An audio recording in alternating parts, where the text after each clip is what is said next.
Hello everyone, welcome to Net Biology. I am Anuja and today's topic of discussion is neurons. जैसा कि आपको पता है we were talking about nervous system में हमने nervous system क्या है इसके बारे में डिस्कस कर लिया था और क्लासिफिकेशन ऑफ नर्वस सिस्टम। इससे पहले वीडियो इंट्रोडक्शन पे था, बेसिक चीज़ें हमने जानी थी नर्वस सिस्टम के बारे में। This particular video is all about the neurons. Neurons क्या है, जिन्हें हम नर्व सेल्स भी कहते हैं, नर्वस सिस्टम की स्पेशलाइज्ड सेल्स, इनके बारे में डिस्कस करेंगे। टाइप्स ऑफ न्यूरॉन्स, स्ट्रक्चर और एनाटॉमी ऑफ न्यूरॉन। इसके बाद फिर फिजियोलॉजी की बात बाद में करेंगे, एक्शन पोटेंशियल जनरेशन, वो सब कुछ।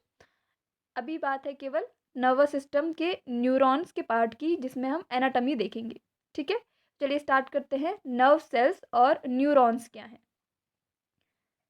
Neurons or the nerve cells is the basic structural and functional unit of the nervous system. हमारे नर्वस सिस्टम की जो basic structural and functional unit है, जैसे हमारी और सारी cells, animal cells, plant cells होती है, वो बॉडी की या किसी ऑर्गेनिज्म की basic structural and functional unit होती है। सेल्स जिसमें माइटोकॉन्ड्रिया और अदर सेल ऑर्गेनेल्स मिलते हैं, न्यूक्लियस होता है, प्लाज्मा मेम्ब्रेन होता है, प्लांट्स की बात करें तो सेल वॉल होता है। तो वही जो सेल्स हैं उसी टाइप की सेल्स नर्वस सिस्टम की भी होती है। सेल्स मिलके टिश्यूज़ बनाती है, टिश्यूज़ से फिर ऑर्गन बनते हैं, फिर ऑर्गन सिस्टम बनते हैं। हम ऑर्गन सिस्टम की बात कर रहे हैं यहाँ पे। नर्वस सिस्टम एक ऑर्गन सिस्टम है जिसमें एक स्पेशलाइज सेल होती है। हर एक ऑर्गन सिस्टम सेल से मिलकर बनता है, वैसे ही जो नर्वस सिस्टम है वो भी सेल से मिलके बना हुआ होता है। और जो नर्वस सिस्टम की सेल्स होती हैं उनको हम क्या कहते हैं, नर्व सेल्स और न्यूरॉन्स। उनको एक पर्टिकुलर नेम दे दिया गया है जिसका नाम है न्यूरॉन्स। ऐसे ही अगर हम एक्सक्रीटरी सिस्टम की बात करें या किडनी सेल्स की बात करें तो वहाँ नेफ्रॉन्स होती हैं। ठीक है, तो ऐसे ही यहाँ पे न्यूरॉन्स है। अब न्यूरॉन क्या स्पेशल काम करती है और क्यों स्पेशल होती है, इसके बारे में बात करते हैं। A neuron is an electrically excitable cell. Neurons क्या है, इलेक्ट्रिकली एक्साइटेबल सेल्स है, मतलब इसमें इलेक्ट्रिकल जो इम्पल्सेस है वो पास हो सकती हैं, which conducts electrical signals and transmit information by the electrical and chemical signalling through the body. क्योंकि नर्वस सिस्टम का मेन काम क्या है, सिग्नल्स को, इन्फॉर्मेशन को, इंस्ट्रक्शंस को ट्रांसमिट करना मसल सेल्स पे, जिसके अकॉर्डिंग फिर काम होता है, जिसके अकॉर्डिंग फिर हम रिस्पॉन्स करते हैं स्टिमुलाई के अगेंस्ट में एक्सेट्रा। तो वही काम हमारी नर्वस सिस्टम की सेल्स का भी होगा, जिन्हें हम न्यूरॉन्स कह रहे हैं। ये क्या होती है, इलेक्ट्रिकली एक्साइटेबल। हमारी बॉडी में, एनिमल बॉडी में कई सारी सेल्स ऐसी होती है जो इलेक्ट्रिकल एक्साइटेबल होती है, जैसे कार्डियक मसल सेल्स है। इनके पास भी अगर हम कार्डियक सेल्स की बात करें तो वहाँ पे भी इलेक्ट्रिकली एक्साइटेबल सेल्स होती हैं। स्केलेटल मसल सेल्स भी इलेक्ट्रिकली एक्साइटेबल होती है।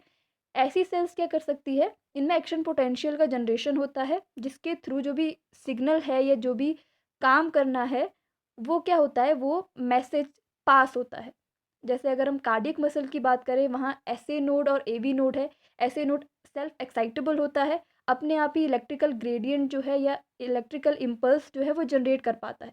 मतलब अगर हम नर्वस सिस्टम में से कार्डियक मसल जो नर्वस सिस्टम के साथ जॉइंट है उसको हटा दें तो भी ये कुछ टाइम तक इसके काम को कंटिन्यूअसली करता रहेगा, because of SA node, AV node, इनकी वजह से, क्योंकि ये इलेक्ट्रिकली एक्साइटेबल है और सेल्फ एक्साइटेबल है। यहाँ पे बात न्यूरॉन्स की हो रही है, तो न्यूरॉन्स में भी एक्शन पोटेंशियल जनरेट होता है। इनकी मेन फिजियोलॉजी एक्शन पोटेंशियल का जनरेशन ही है। इलेक्ट्रिकली एक्साइटेबल सेल्स का मतलब जिनमें एक्शन पोटेंशियल का जनरेशन हो सकता है और इम्पल्सेस जनरेट होगी, और उसके बाद मेन काम क्या है, सिग्नल का ट्रांसमिशन करना। वो ये काम करते हैं, इंफॉर्मेशन का ट्रांसमिट करते हैं एक सेल से या एक पर्टिकुलर ऑर्गन से दूसरे पार्ट ऑफ द बॉडी तक। और साथ ही केमिकल सिग्नलिंग के थ्रू भी इम्पल्सेस को या सिग्नल्स को ट्रांसमिट करती है। जैसे electrical signalling, action potential generate होगा, इलेक्ट्रिकल जो भी इम्पल्स होगी एक सेल से दूसरी सेल में ट्रांसमिट होगी। वैसे ही केमिकल सिग्नलिंग भी होती है। इनमें कुछ मॉलिक्यूल्स होते हैं जिनको हम कहते हैं न्यूरो। जैसे एग्जाम्पल है एसिटिल कोलिन। इसके थ्रू भी जो भी इंफॉर्मेशन है वो एक सेल से दूसरी सेल में ट्रांसमिट होती है। इसके बारे में हम आगे बात करेंगे जब हम फिजियोलॉजी वाला चैप्टर देखेंगे। जब हम फिजियोलॉजी देखेंगे नर्व सेल्स की, तब इसको डिटेल में स्टडी करेंगे। ठीक है, next one is these nerve cells respond to the stimuli. Stimuli की बात हम पहले भी कर चुके हैं। ऐसी चीज़ें जिनकी वजह से बॉडी रिस्पॉन्ड करती है, ये एक्सटर्नल हो सकते हैं, इंटरनल हो सकते हैं।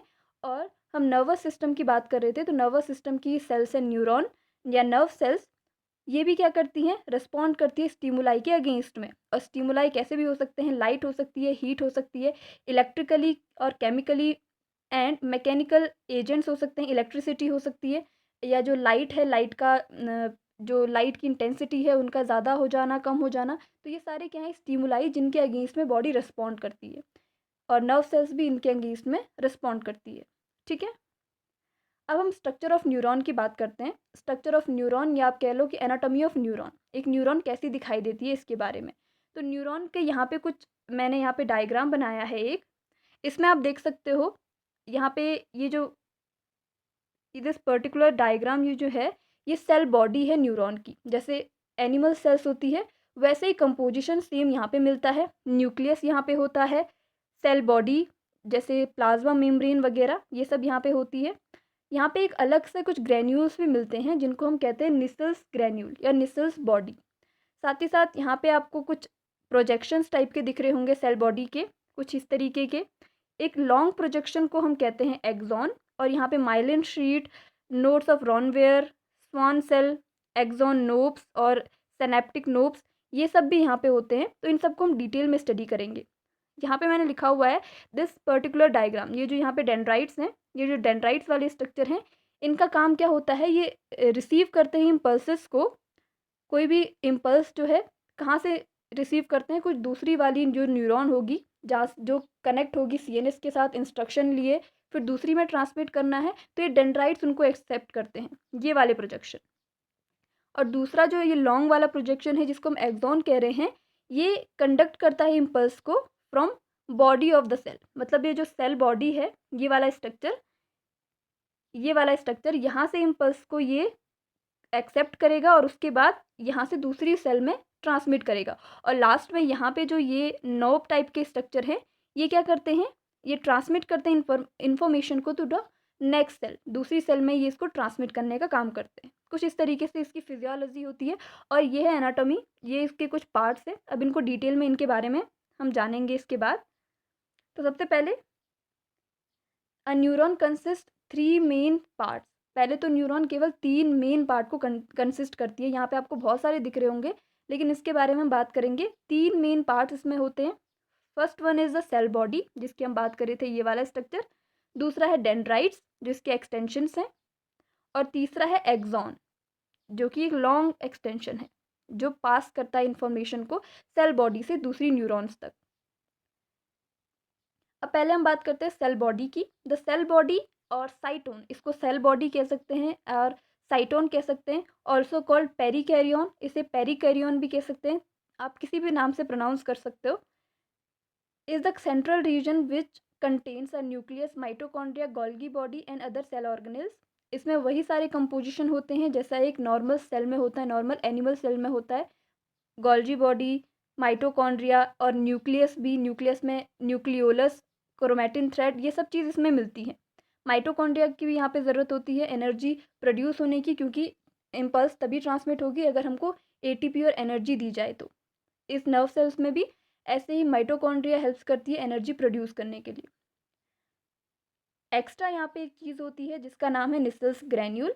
प्रोटोप्लाज्म में कुछ ग्रैन्यूल्स प्रेजेंट होते हैं। यहाँ पे ये जो स्काई ब्लू कलर के दिख रहे होंगे, ये इनको कहते हैं निसल्स बॉडी और निसल्स ग्रैन्यूल्स। इनके फिजियोलॉजी क्या है इसके बारे में जानना ज़्यादा ज़रूरी नहीं है, लेकिन ये प्रेजेंट होते हैं सेल बॉडी में ऑफ न्यूरॉन्स। दूसरे अगर हम बात करें डेंड्राइट्स की, जो दूसरा मेन स्ट्रक्चर है, ये कुछ एक्सटेंशंस होते हैं। Cell body of neurons has numerous extension, जिनको हम प्रोजेक्शंस कह सकते हैं, कॉल्ड डेंड्रॉन्स। इनको हम कहते हैं डेंड्रॉन्स। डेंड्राइट्स उसके बाद फिर जो ब्रांच्ड है, यहाँ पे जो ये वाले स्ट्रक्चर हैं, यहाँ पे ये वाले, ये इनको डेंड्रॉन्स कहते हैं। फिर ये आपको दिख रहा होगा, ये कुछ और ब्रांच स्ट्रक्चर में आपको दिख रहे होंगे, इनको कहते हैं डेंड्राइट्स। फर्दर अगर ये ब्रांच हो जाए, फर्दर डिवाइडेड होंगे कुछ और एक्सटेंशंस में, न्यूमेरस प्रोसेसेस में, दीज डेंड्रॉन्स। फिर उसके बाद ये डेंड्रॉन्स कुछ फाइन प्रोसेसेस में डिवाइड होते हैं, उनको कहते हैं हम डेंड्राइट्स, जो एक्सेप्ट करते हैं दूसरी सेल से या दूसरी न्यूरॉन से इम्पल्सेस को। These dendrons are branched into several fine processes known as dendrites. फिर उसके बाद फर्दर डिवाइड होके ये डेंड्राइट्स बनाते हैं। कौन? Dendrons. Dendrites increase the surface area of a neuron to increase its ability to communicate with other neuron. इसका main काम क्या होता है?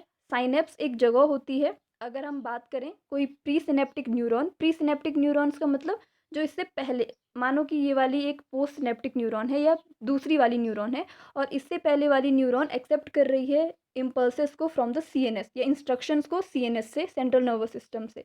तो पहली वाली ट्रांसमिट करेगी दूसरी वाली तक। तो ये कैसे करके ट्रांसमिट करेगी?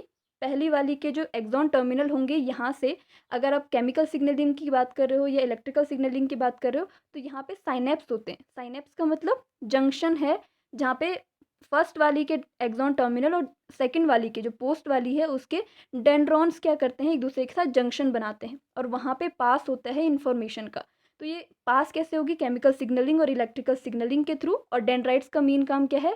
सरफेस एरिया को इंक्रीज करके एबिलिटी को इंक्रीज करना, ताकि वो कम्युनिकेट कर सकें दूसरी न्यूरॉन्स के साथ, प्री सिनेप्टिक न्यूरॉन्स के साथ। और ऐसे करके जो इम्पल्सेस है वो एक न्यूरॉन से दूसरी न्यूरॉन में ट्रांसमिट हो जाएगी। ठीक है। और अब लास्ट जो हमारा इंपॉर्टेंट बॉडी का जो पार्ट था वो था axon. Axon is the longest extension of the neuron cell body. जो न्यूरॉन सेल बॉडी है यहाँ पे, इसमें काफ़ी सारे एक्सटेंशंस की हमने बात की, प्रोजेक्शन की बात की। यहाँ पे काफ़ी सारे प्रोजेक्शन में ये डिवाइडेड है, जिनको हमने डेंड्रॉन्स बोला। अब एक लॉन्ग प्रोसेस का नाम है एक्सॉन। यहाँ पे ये भी एक एक्सटेंशन है इसका, सेल बॉडी का। यहाँ पे का जो एक्सटेंशन है आपको सबसे बड़ा दिख रहा होगा, जो सबसे बड़ा एक्सटेंशन आपको दिखेगा ये वाला, इसको हम कहते हैं एक्सॉन। ठीक है। और एक्सॉन में कुछ यहाँ पे माइलिन शीट भी प्रेजेंट होती है कुछ कुछ न्यूरॉन्स में। यहाँ पे एक गैप जहाँ पे है, नोड्स ऑफ रॉनवेयर इन्हें भी कहा जाता है। तो ये वाले जो प्रोसेस है, जो येलो कलर का दिख रहा है, ये वाली process, it is known as the axon. फिर उसके बाद it arise from conical part of the cyton called axon hillock. अब ये यहाँ पे से कहाँ पे से, जहाँ पे से अराइज हो रहा है, जहाँ पे से इसका एक्सटेंशन बढ़ रहा है, इस वाले एरिया को कहते हैं एक्सॉन हिलक। यहाँ पे मैंने इसका नाम नहीं लिखा हुआ है, पर ये वाला जो एरिया है इसको कहते हैं एक्सॉन हिलक। ठीक है। ये वाला जो एरिया है इसको नाम है एक्सॉन हिलक। उसके बाद the distal part of the axon is branched and each branch end in a bulb like structure called knob. It is called axon terminal और एक्सॉन नोब। जो लास्ट वाला पोर्शन है एक्सॉन का, ये वाला portion, और इसमें आपको काफ़ी सारे नोब लाइक के स्ट्रक्चर दिखेंगे यहाँ पे। ये इनको कहते हैं हम एक्सॉन नोब और एक्सॉन टर्मिनल। सिनेप्टिक नोब्स भी इन्हें कहा जाता है, ये वाला जो स्ट्रक्चर है। ठीक है। एन एक्सॉन कैरीज इन्फॉर्मेशन, जिसे हम न्यूरल इम्पल्सेस भी कहते हैं, from the cyton to the dendrites of the neighbouring neurons. वैसे ही जैसे अगर इस सेल को अगर आप प्री सिनेप्टिक न्यूरॉन मान लो, और ये इम्पल्स जो है, ये इम्पल्स एक्सेप्ट कर रही है फ्रॉम द सीएनएस, और उसके बाद सेल बॉडी में डेंड्राइट्स जो हैं वो जो सीएनएस है वहाँ से इम्पल्स इम्पल्स को एक्सेप्ट करेंगे और उसके बाद क्या करेंगे, सेल बॉडी में इसको ट्रांसमिट करेंगे। सेल बॉडी के बाद एक्सॉन का मेन काम है सेल बॉडी से इम्पल्स को अपने आप कैरी करना, और उसके बाद सिनेप्टिक या जो सिनेप्टिक नोब्स हैं, एक्सॉन टर्मिनल है, वहाँ तक पहुँचाना। और एक्सॉन टर्मिनल का काम क्या होता है, फिर जो हमारी पोस्ट सिनेप्टिक न्यूरॉन्स है उसके डेंड्राइट्स के बीच में जंक्शन करके फिर जो इम्पल्सेस हैं उनको पास करना। तो इस तरीके से ये काम चलता है। अब लास्ट चीज़ जो छूट गई है वो है माइलिन एंड नोड्स ऑफ रॉनवेयर। यहाँ पे एक और कुछ स्ट्रक्चर आपको दिख रहे होंगे, स्वान सेल भी हैं, इनके बारे में थोड़ा डिस्कस करते हैं। Myelin is a white fatty substance that covers some part of the axon. Myelin जो है एक वाइटिस, यहाँ पे वाइट नहीं बना रखा है, रेड बना रखा है, लेकिन एक वाइट कलर का फैटी सब्सटेंस है जो क्या करता है, कवर करता है एक्सॉन को। एक्सॉन येलो वाला जो पोर्शन है उसको कवर करके रखता है, ताकि मेन इसका काम ये है कि इंसुलेटर की तरह काम करता है, क्योंकि यहाँ पे इलेक्ट्रिकल जो इम्पल्सेस हैं वो जनरेट हो रहे हैं। तो इलेक्ट्रिकल जो सिग्नल्स है उनका लॉस ना हो जाए, इसको प्रिवेंट करने के लिए कुछ इंसुलेटर का यूज़ किया जाता है, जो है माइलिन शीट। ठीक है। Myelin sheath in the axon acts like a insulator and prevent the loss of electrical signals. Electrical signal का लॉस ना हो, इसलिए यहाँ पे एक इंसुलेटर की तरह माइलिन शीट काम करता है। Myelin made up by some cells called Schwann cells, जिनकी हम यहाँ पे बात कर रहे थे। ये कुछ सेल्स लाइक स्ट्रक्चर यहाँ पे मिलते हैं, इनको कहते हैं स्वान सेल्स। और जो माइलिन का प्रोडक्शन है स्वान सेल्स के थ्रू होता है इन द पेरिफेरल नर्व्स। अगर हम पेरिफेरल नर्वस सिस्टम जो सीएनएस से बाहर होता है, यानी कि जो पूरी बॉडी में जो हमारी न्यूरॉन्स है except brain and spinal cord, उन न्यूरॉन्स में जो माइलिन शीट है इसका प्रोडक्शन होता है बाय द स्वान सेल्स। और अगर हम बात करें उन न्यूरॉन्स की जो सीएनएस में है, यानी कि जो ब्रेन और स्पाइनल कॉर्ड्स में प्रेजेंट है, उनमें जो माइलिन शीट है उसका प्रोडक्शन होता है बाय द ऑलिगोडेंड्रोसाइट सेल्स। ठीक है, तो ये भी एक डिफरेंस है सीएनएस और पीएनएस में। पीएनएस में जो माइलिन शीट है उसका प्रोडक्शन होता है बाय द स्वान सेल्स, और सीएनएस के जो न्यूरॉन्स हैं उनमें माइलिन शीट का प्रोडक्शन होता है बाय द ऑलिगोडेंड्रोसाइट्स। ठीक है, next is the nodes of Ranvier. जो यहाँ पे जो यहाँ पे गैप्स आपको मिल रहे होंगे, there are some breaks at the various point in myelin. कुछ ब्रेक्स और कुछ गैप यहाँ पे बीच में मिलता है दो माइलिन के बीच में, इनको कहते हैं नोड्स ऑफ रॉनवेयर। और यहाँ पे भी इम्पल्स का ट्रांसमिशन होता है, एक्शन पोटेंशियल का जनरेशन होता है। ठीक है, अब बात करते हैं टाइप्स ऑफ न्यूरॉन्स। न्यूरॉन्स कितने टाइप की होती है on the basis of morphology और on the basis of functions और फिजियोलॉजी और anatomy. On the basis of morphology और on the basis of functions किस टाइप की होती है ये। तो पहले बात कर लेते हैं on the basis of number of processes, जिसको हम मॉर्फोलॉजी कहते हैं। कितने प्रोसेसेस या कितने टाइप के एक्सटेंशंस ये कंटेन करती है। तो मेनली यूजुअली ये तीन टाइप की होती है, यूनिपोलर, मल्टीपोलर एंड बाइपोलर। लेकिन इनमें दो और ऐड किए जाते हैं, एपोलर और स्यूडो यूनिपोलर। तो इनके बारे में भी डिस्कस कर लेते हैं। तो first one is apolar neurons. Apolar neurons क्या है? Nerve cells are without any processes, मतलब इसमें कोई भी एक्सटेंशन नहीं होगा। जैसे डेंड्रॉन्स और एक्सॉन्स की हमने बात की थी, ऐसे कोई भी प्रोजेक्शंस इसमें नहीं होंगे। They do not have any axon and dendrons. कोई भी टाइप के एक्सॉन और डेंड्रॉन्स ये कंटेन नहीं करती हैं। ठीक है, केवल एक सेल बॉडी टाइप का स्ट्रक्चर होगा ये। और ऐसी न्यूरॉन्स कहाँ मिलती हैं? ये होती हैं इमेच्योर एम्ब्रियोनिक नर्व सेल्स। मतलब जब एम्ब्रियोनिक कंडीशन हो उस टाइम की जो नर्व सेल्स होती हैं वो एपोलर न्यूरॉन होती है। मैच्योर कंडीशन में और एडल्ट में ऐसी न्यूरॉन्स नहीं मिलती है। इनको दूसरे शब्दों में आप न्यूरोब्लास्ट भी कह सकते हो।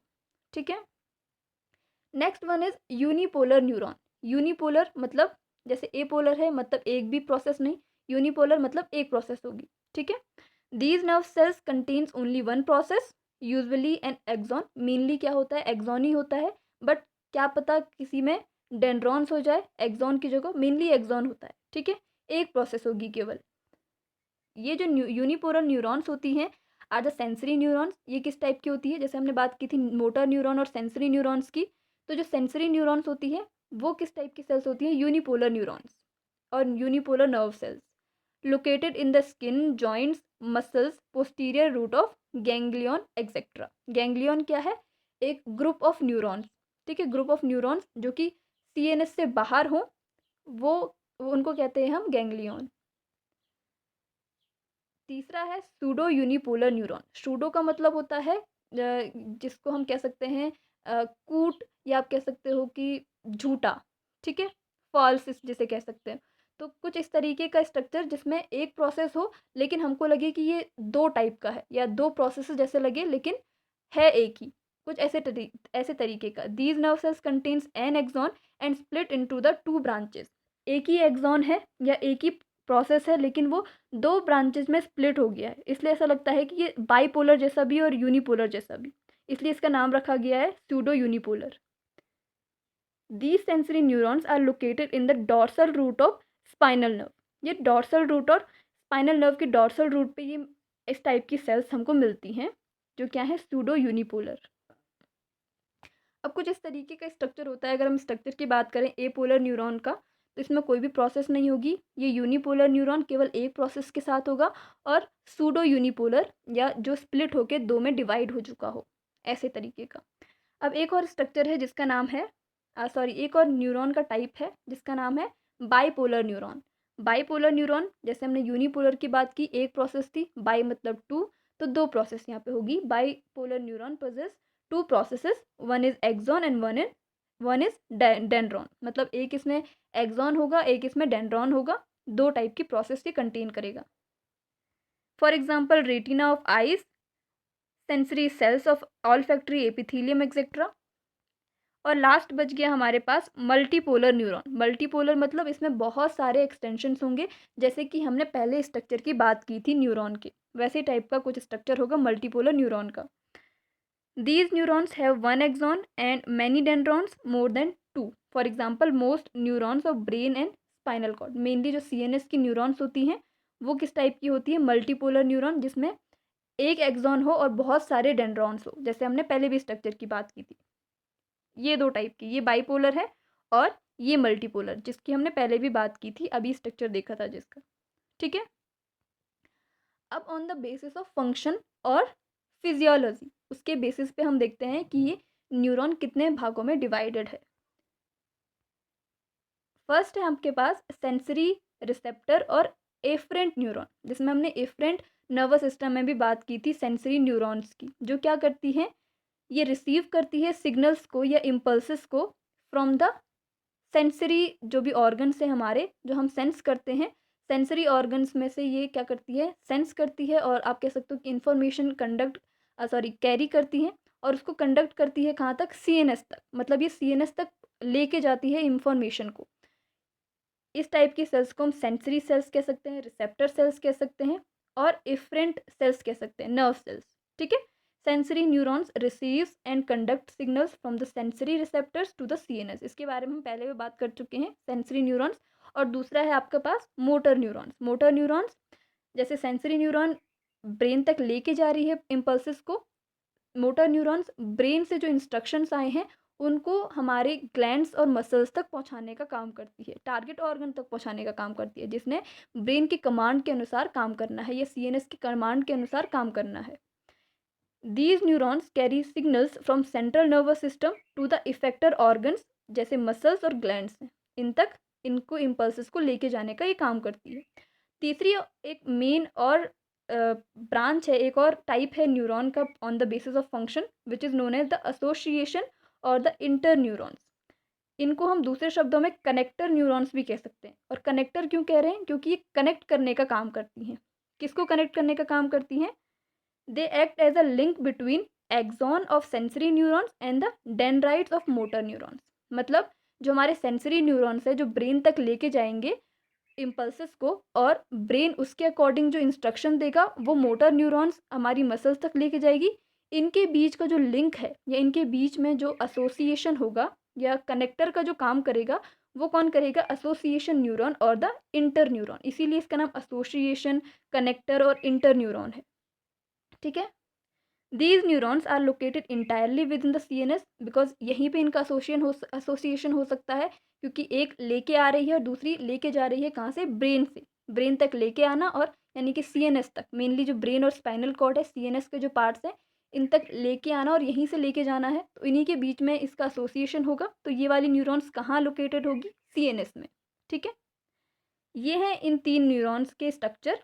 मोटर न्यूरॉन्स कुछ इस तरीके का आपको दिखता है, जैसी हमने पहले भी सेल्स देखी थी, जो मेन सेल्स जिसमें न्यूरॉन की बात की थी, ऐसे ही सेल बॉडी होती है, इसमें डेंड्राइट्स होते हैं, ये एक्सॉन होता है, एक्सॉन में माइलिन शीट, और इस तरीके का मोटर न्यूरॉन होता है। फिर दूसरा सेंसरी न्यूरॉन, यहाँ पे ये रिसेप्टर सेल्स है इसमें, और ये सेल बॉडी यहाँ पे लोकेटेड है, ये इस तरीके का एक्सॉन है।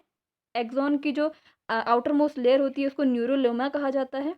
ऐसे ही माइलिन शीट इसमें प्रेजेंट होती है, नीचे से एक्सॉन टर्मिनल्स होते हैं, और इंटर न्यूरॉन और एसोसिएशन न्यूरॉन का स्ट्रक्चर कुछ इस तरीके से होता है। ये डेंड्राइट्स है और ये इन दोनों सेल्स को एसोसिएट और कनेक्ट करने का काम करती है, इनके बीच में एसोसिएशन बनाती है, कनेक्ट करती है इन दोनों को। ठीक है। तो ये था न्यूरॉन के बारे में, न्यूरॉन का स्ट्रक्चर, न्यूरॉन के टाइप्स। आगे के वीडियो में हम आगे बात करेंगे फिजियोलॉजी ऑफ न्यूरॉन्स और अदर सिस्टम जो हमारे नर्वस सिस्टम के और पार्ट्स हैं, क्लासिफिकेशन है, उन सब के बारे में।